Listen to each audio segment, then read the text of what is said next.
Just to add one more point regarding the division that we have. See, all this area liberated, so the whole big. They could have right now separate themselves from the rest of the country, and they will be their own barca. But they are not. They are waiting for the liberation of Tripoli. If you look at this area surrounding Tripoli, we have Nanoud down here, we have Ghrian, we have Znata, all the Zawara, more or less 50-50. All those are liberated and send their loyals to the council in Benghazi. What's left for Gaddafi is Sirte here, which is his birthplace, Sabha, where his family, his tribe, and Tripoli. So there is this triangle that is under his cover. Plus Misrata here, which is liberated already, and send their loyalty to the council. So the only problem right now we have with these rebels that in this situation, they are trying to get rid of the force in Sirte. Once we do that, then Misrata is here, it's already liberated. So what's left is the barrack that Gaddafi lives in right now, and it should be done soon, inshallah.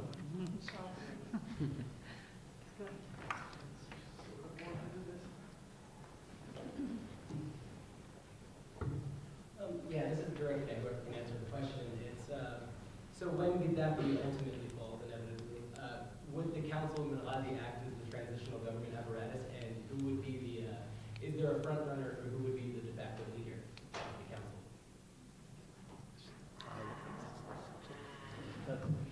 I think that's the problem. That's the main problem that I see in this.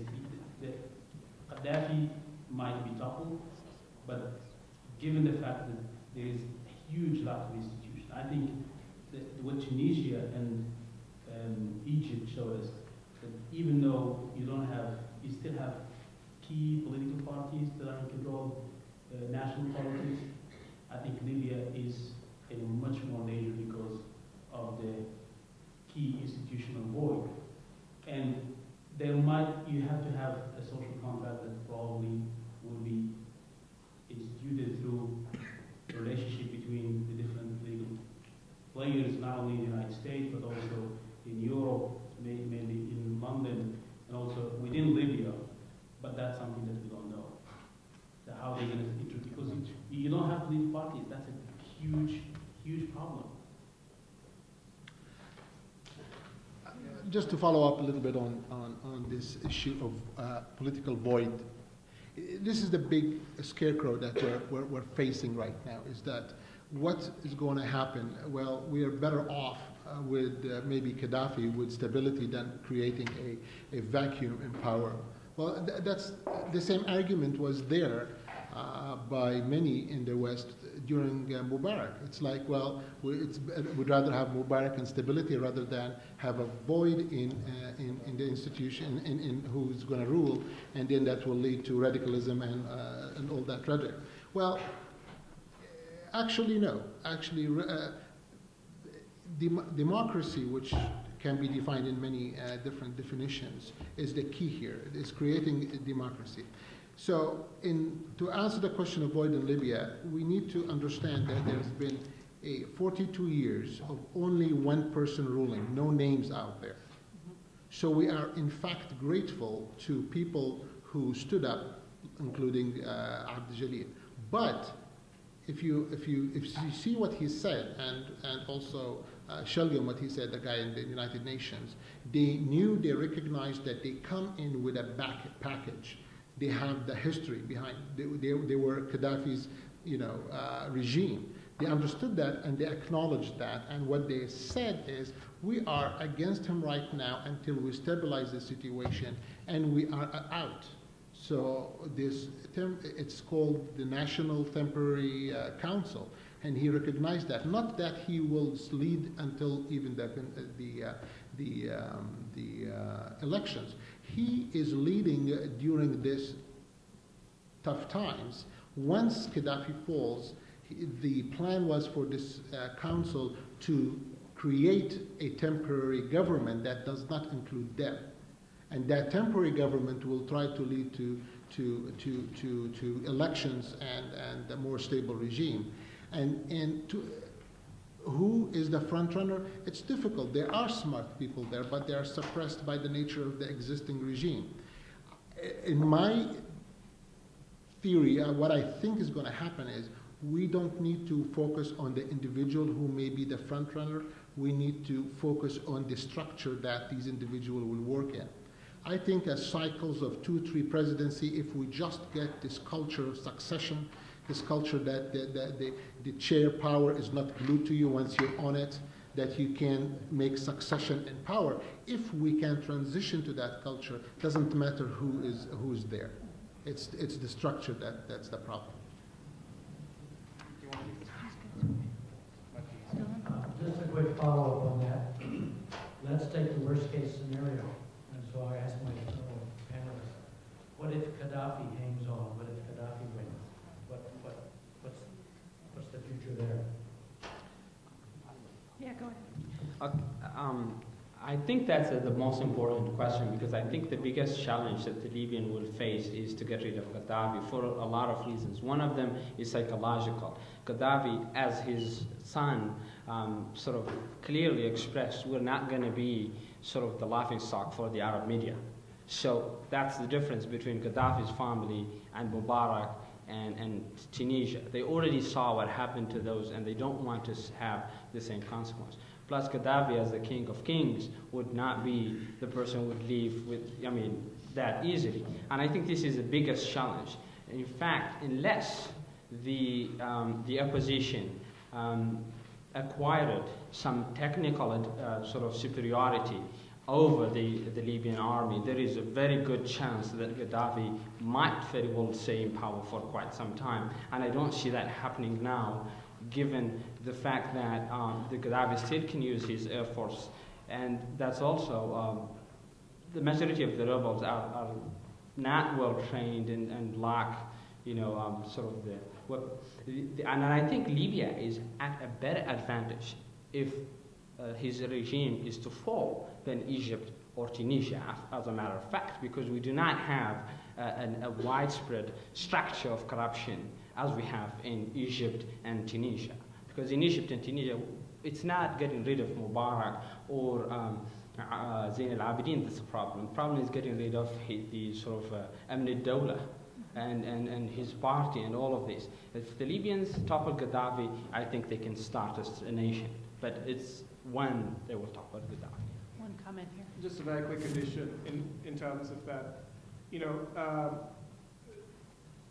I think dictators tend to make contingency plans because they're paranoid. They always assume the worst is coming. I mean, one of the reasons that the Libyan army was kept weak was precisely this sort of situation. And I think we should take people like Saif al-Islam seriously when they talk, delusional as they sound, because they reflect the very real plans that they have.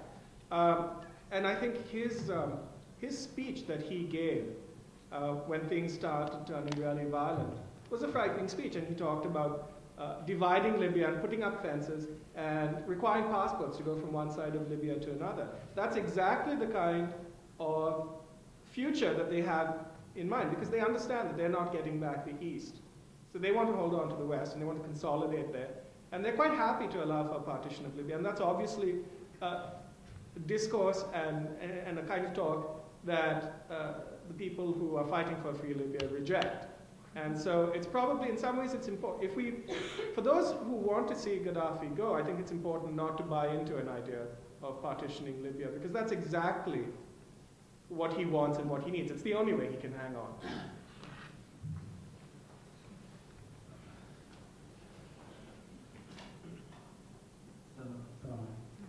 I don't have a question, but I have something clear. I just came from Libya about 4 days ago. What I'm going to say about, I hear you guys say like dividing East and West. When the uprising start everywhere, in Tripoli, in Benghazi, everywhere. Even the slogan of the people of Benghazi, I don't know how to translate it. They say we need Layla Hasiba. Tripoli is the capital. Tripoli is the capital. That's what the slogan of the